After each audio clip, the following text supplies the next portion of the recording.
Dialogue. Many influential politicians and senior celebrities in Taiwan come from a group of military villages. What we call the villages are the name of a stage play currently being shown in the mainland in Taiwan. Most KMT troops fled to Taiwan and lived in a group of so-called military villages since the end of the civil strife in 1949. Now the Taiwanese call the village Juancun, namely the sanctuary of the defeated KMT army. 62 years have passed. The ethnic division between those who come from the mainland and those native Taiwanese has been diluted. How shall we examine the identity and gauge the influence of those from Juancun? We are joined here in the Beijing studio by Ms. Xiang Chang, editor of A Glimpse of Taiwan Military Villages, and Mr. Raymond Zhou, columnist of China Daily and a theater critic. But before we get started, let's look at this. 62 years ago, hundreds of thousands of defeated Kuomintang soldiers fled to Taiwan with their families to settle in the Taiwan military villages, Juancun. 1 million people crossed the strait, leaving their relatives behind for 40 years without any means of contact. They laid down their guns to be Taiwan residents, yet believed for their entire life that Chiang Kai-shek would take them back to the mainland. They lived with the memory of their hometowns and the lifelong hope of returning.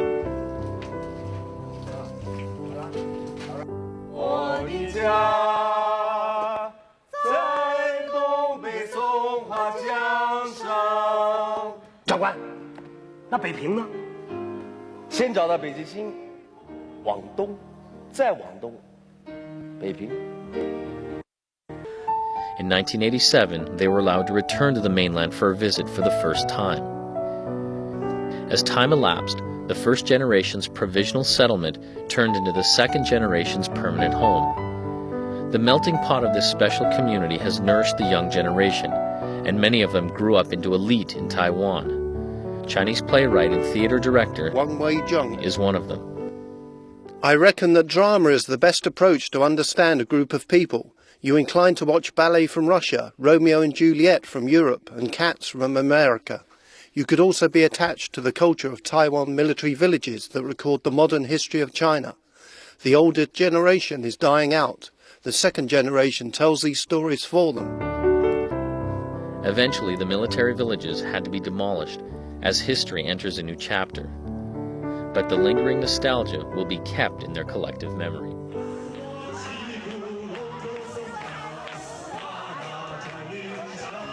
Welcome to Dialogue. 62 years ago, when those KMT troops fled to Taiwan, how old were they and what has happened to their life? Those troops, those soldiers are of different ages. They are from every corner of mainland China. So in 1949, during that period, they retreat to Taiwan, and also their family members followed with those soldiers. So the military have to set up settlements, temporary settlements for those family members. So they set up about 800 military villages all around the island. And so people from Hunan, Qinghai, Dongbei, everywhere, all live in these small villages. So villages, they are become like a melting pot, a cultural melting pot of culture from different provinces. But do you think of those KMT soldiers expected to return to the mainland very quickly the moment they set their feet to the soil of Taiwan? Yes, they were like accidental tourists. They thought they were temporary, settled down in Taiwan. They will return to their home, return to the mainland in no time. So a lot of the families were separated, and the husbands would tell their wives and say, I'll come back, I'll be back in no time. For example, my grandpa left his youngest daughter in Dongbei, and because he thought during that time it wasn't wise to travel with little daughter. But then the separation became lifelong. Raymond, I believe all of us must have been impressed by the touching moments of family reunions between Koreans from the two separate parts of the divided Korean peninsula. And now the authorities of the DPRK allowed those family members to have very short but touching family reunions with your brothers and sisters and other family members. Do you think that this kind of things could remind you of what happened 62 years ago when, you know, the civil strife played hell on the families that retreated to the island of Taiwan? Actually, I was a witness in the late 1980s when those Taiwanese soldiers first came back to the mainland for their first visit. I'm not one of them, but I saw some of them on bus rides and the way they were talking to their family members who have been separated for 40 years. And it was quite touching, but I didn't know all the details until about a year ago when I first got a glimpse of that theater piece called The Village, and wow, it was so good. It totally blew me away. It was I consider the masterpiece in at least the last 20 years in Chinese language theater, and it depicts one specific village and how it evolved since the 1949. And there's one very touching scene when three families got reunited on the stage, and I can guarantee you, like, everyone in the audience was crying. Yeah, I was watching that, was Yeah. crying myself. Yeah, and it was the three reunions were different, Yes. quite different. Yeah. I can see people from my grandpa's villages in that show. I can see the young woman as my auntie and then the young boy as my dad. At the end of the show, there were young children come to the stage. They didn't know much about the burden, the history. They were just jumping around, and I point to the kids. I said to my husband, those kids were me. I was those who didn't know anything about it until I wrote this book. Then I began to dig the family history to learn more about the histories that were left behind. I'm wondering aloud why and how descendants of the military villages could go through the traumatic experiences of the past 6 decades. Do you believe kids like you have grown up in the shadow of the complaints of their parents and grandparents? They Yes. missed their homes so much. Yes, my grandparents, they missed their home in mainland China so much. They never identified Taiwan as their home. Throughout their whole lifetime, they dream, they want to come back. But after 20, 30 years of settled down in Taiwan, Taiwan became a temporary home. They are used to live in Taiwan and they're used to the medical systems in Taiwan. That's why they never move back. But every year they go back to visit their families and their relatives. And they also taught us, we are from where we come from. We are from Dongbei. We have sour cabbage hot pot every Chinese New Year, which I didn't like when I was little. So it became a very heavy burden. In the end, I myself resented it because it was a little bit too much. My parents, they are more closer to the roots. They accept them and they also teach us about Chinese culture and tradition. But myself, when I grow up, I can say I'm a little bit resist to those history. Shang Chang's comment on how people like her had grown up in the shadow of the military villages reminds me of the impact of like the May the 4th movement, which is notoriously known for crippling traditional Chinese culture. And we also went through the Nat Mary's Cultural Revolution between 1966 and 76, when almost all of the Chinese were told that they got to say goodbye to the traditional part of their culture. In sharp contrast has been the resolve of the Taiwanese to maintain their cultural roots one way or another. How could we have such sharp differences? I think it's inadvertent. When those soldiers, when they fled the mainland, they probably did not have, bring much luggage with them. But what they brought, what we nowadays call intangible cultural heritage, yes. the ways of doing things, the lifestyle, and since they come from different parts of China, so they actually, in their genes, they actually carry different parts of Chinese culture. And in that magical melting pot that are the villages, they actually congregate together. And at that time, probably you guys didn't realize it. But when you put all these different cultures together, it's actually quite unique, because under normal circumstances, it's very difficult to put, say, 10 families from 10 provinces living almost, in close affinity. And these people have to interact with each other, and they speak different dialects, and they have they have different cuisines, and so There's no doubt about their children marry each other, right? There's no doubt about their strong nostalgia, but what about the way those of the first generation of the KMT soldiers got integrated into the local culture?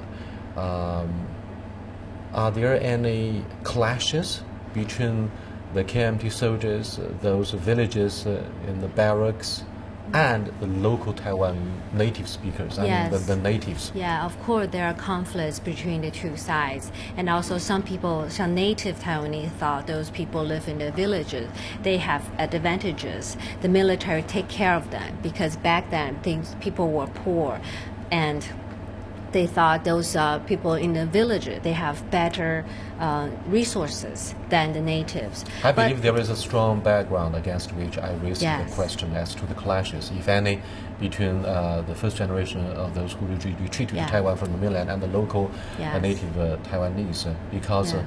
on February the 28th of 1947. Yes. there was a very famous uprising that Yes. led to the birth of the pro-independence movement in Taiwan. Yes, the 228 incident. Yes, 287. Right. Yeah. So, given this bloody background, do you think clashes have been going on, and that has provided the pro-independence forces with the live ammunition to do whatever they can to disseminize? I can say yes. There are two sides. One side, there are intermarriages between the Taiwanese native and people from the different provinces from the mainland China. But on the other side, there are continuing conflicts. And every time when there is political campaign or elections, people of different parties will raise these issues and use it against each other. So these exist in the Taiwanese society until today. But I think the different people from different provinces from China, in the end they blend in with the natives, and then the native blending, and then it brought up to a new life of Taiwan. For example, Ma Ying-jeou, he called himself the new Taiwanese. So I believe there is the new Taiwanese culture, which is diversified. Of course, there are conflict, there are different ethnic issues, but it is growing. It is more tolerating to different people. For at least one decade, pro-independent politicians like Chen Shui-bian have been playing upon the issue of ethnic division. Yes. And do you think this has done tremendous damage to the identity of those who retreated to Taiwan in 1949? Yeah, sure, it has done a lot of damage, but I think there are always two sides to one thing. When you live together in an environment with such diversity, there's got to be pros and cons. And I think Chen Shui-bian and those who advocate independence is trying to stress the differences between these regional cultures, while at the same time, actually, as I saw in the play The Village, there are moving stories, touching stories happening between local people, native people whose ancestors moved to Taiwan hundreds of years ago, and those new migrants. And there are always good things. It depends on where you look at. If you look at the problem this way, you see all the bad things. But you take a different angle, you see all the good things. And I think time is also the best healer. If you step back, 2 or 3 decades, you remember all the good things that happened between all these people from different places, including the native Taiwanese people. All right, thank you very much. We have to leave you there for the moment. You're watching Dialogue with Xiang Chang, editor of A Glimpse of Taiwan, and Mr. Raymond Zhou, columnist with China Daily, and he's also a theater critic. Don't go away. We'll be right back. Welcome back. This year we witnessed the centenary of the 1911 revolution. How could those who left the mainland for Taiwan back in 1911 still preserve much of the traditional Chinese culture, whereas today in China the younger generation in particular seem to have forgotten the valuable aspects of their traditional culture. Still, I'm very much interested in and curious as to the sharp differences between the two sides of the Taiwan Strait. What has Taiwan done to preserve the cultural heritage? Confucius has one saying. He says the civilization or the manners, if it's lost in the mainland, in the center, you need to look for it over on the edges. 李师求诸也. So in a way, we can interpret as traditional values were not as well preserved in the mainland China. And then in Taiwan, over at the edges, over on this island, they actually preserve better Chinese traditions in a way. These very old traditional values, I believe, like such as my grandparents, when they left their hometown, they didn't bring anything with them. What they brought is their culture. So they put that onto us. In a way, I call it a burden, but they have very strong expectation for us to inherit those culture. Great expectations. While Yes. Chinese traditional culture took root in much of Taiwan over the past 6 decades, it seems the radical political movements, one after another in the mainland, have sort of, if not eradicated, but at least diluted our cultural roots. Remo, let's look at the second generation of the military villagers in Taiwan. Most of them have become celebrities, very successful in different walks of life, like Teresa Deng, Brigadier Lin, and Ang Lee, the most famous movie director from Taiwan. How could they become so successful?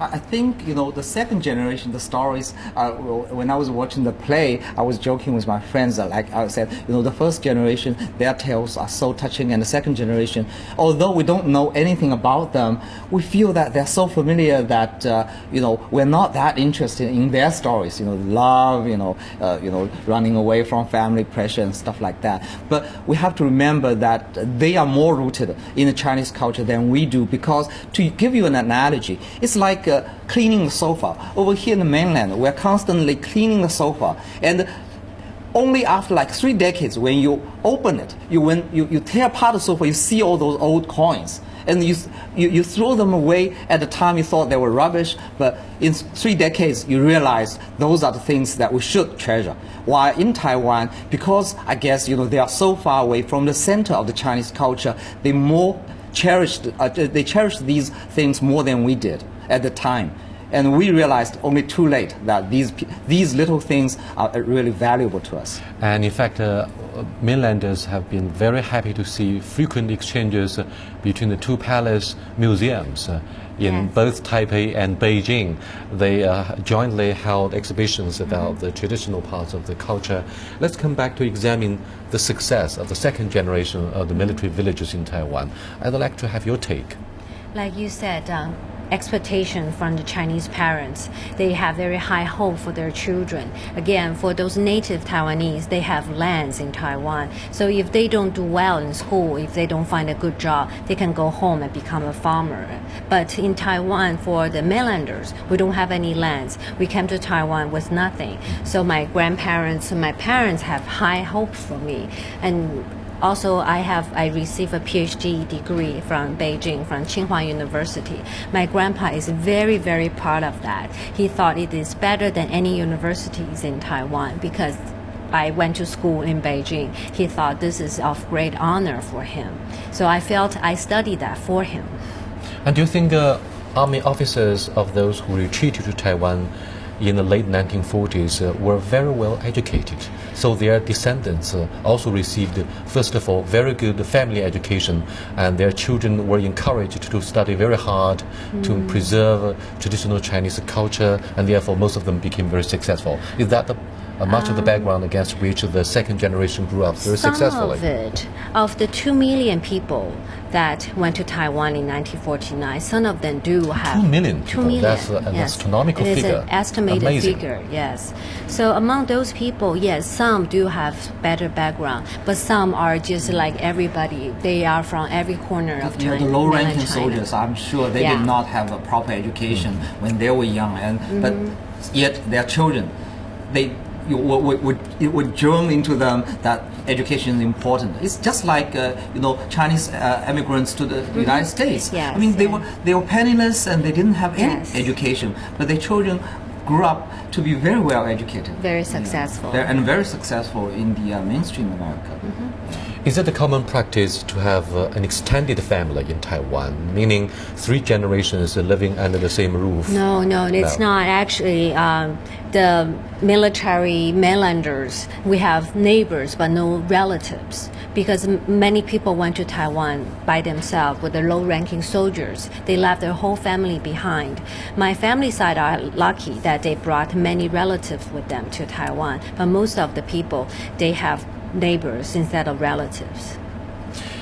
I'd like to know your estimation about the national character of Chinese if we broaden the picture to other parts of Asia. For example, in Southeast Asia, where we saw the success and we see the continued success of Chinese entrepreneurs, the entrepreneurship, their resilience to withstand different hardships. Other than those virtues of the Chinese traditional culture, Raymond, what can you tell us about the success of Taiwan and indeed the success of other Chinese businessmen in our neighboring countries in Asia? Well, as you said, entrepreneurship is a very important factor. Another thing is emphasis on the education. I think it's universal. Whenever a Chinese goes and settle down, whichever country, it doesn't matter, whichever continent, they always emphasize education, and to the point that the most recent controversy in the United States is this tiger mom who did it too much to the extreme, but that shows that you can start very poor and you can be a very hardworking first generation immigrant, but basically you pave the road for the later generations. Yes, also I like to stress that for those mainlanders who went to Taiwan in 1949, they didn't bring anything with them, and then they thought they live in Taiwan was temporary, so they have a sense of homelessness. For example, my family, they continue to think Dongbei is Northeast China is their hometown. I'm from Dongbei. So we're probably relatives. Yes, I have a sense of disorientation because I was born in Jilin. I grew up in Mudanjiang, but I migrated to Nantong in 1979. I entered the Shanghai International Studies University in 1989. I stayed in Shanghai for 6 years before I came to Beijing, where I lived since 1986. So if people ask me where are you from? Yeah, where are you from, and what do you call you? How do you identify yourself? I would be a little bit confused. I think the more mobile you are, or a population is, the less local identity you have. Yes, and also you have this drive to succeed because you have the sense of homelessness. I think this is quite common in modern society, that therefore you have to work hard to do everything on your own. You have this stronger drive to push you go forward. So those people, mainlanders in Taiwan, they also have that sense of homelessness, and their Zhuanchun is now becoming demolished because those were built back in 60 years ago, and some of them were built as thought it was meant to be temporary, and now it's been 60 years, so it didn't fit in the urban planning. Many of them were demolished. So again, the sense of homelessness is very strong among the mainlanders. I'm not sure if Raymond Zhou gets quite familiar with the unique Zhuanchun culture in Taiwan. However, the past 3 decades and 2 years in the mainland saw massive migration in the process of urbanization. Namely, many farmers in their thousands left their homes. Do you think they've also had a sense of being homeless? Oh, sure. I think they share some of the similarities, that being away from family for long stretches of time, a year at least, or sometimes several years, and also to live under hardship, actually, economically speaking. But there is one difference. Usually, the pattern of migration within China in the past 3 decades is like one person goes to the village and finds a good job, and you get your fellow villagers. So you form a culturally a small community of people from the same villages or at least the same county, so that you guys share the same food, the same dialect. But in a military compound, that's, I think, the interesting thing, because after I watched the village, the play, I said, no, it's nothing unique, because it's just like the military compound in the mainland. So then I posed this question to Stan Lai, the director of the show, and also one of the playwrights. I said, what's the difference between the mainland's military compound and the Taiwan's village? He said, you should have asked Wang Shuo, writer of yes, exactly. And Okay. Stan Lai said there are a lot of similarities, but those people in Taiwan's villages, they knew in their heart that they have a home, but they can never go back to. And that gives them the sense of almost despair, I feel. Yeah, even if they can go back to the home, they know it's the home from before 1949. Yes. So every time my grandpa talked to me about his hometown, his Dongbei, that Dongbei does not exist northeastern anymore. part of China. Yeah. Yes. For example, if you go home to your hometown, it's different now. It's different from your childhood home. So you also share this. I'm afraid Mudanjiang remains much the same because of the underdevelopment in northeastern China. The coastal prosperity comes first, one way or another, because they benefited enormously from the policy incentives in the 1980s and 1990s. Allow me to interrupt. I think it's still different, because those people like you, with the home that you know is actually not the physical Dongbei, but the imaginary thing that only told me, the imaginary community. The China that I was taught was not the real China. It's not even the China before 1949. It was the imaginary China. Yes. And the real thing can never compare to imaginary image of China. And that's the China that's ideal, embodies all the great things, all the great virtues of the Chinese culture. And that's something that they cherish, and somehow they preserved in their art and in their writing. Despite the identity crisis and the sense of being homeless, we have both individual homes, but also the notion of big family.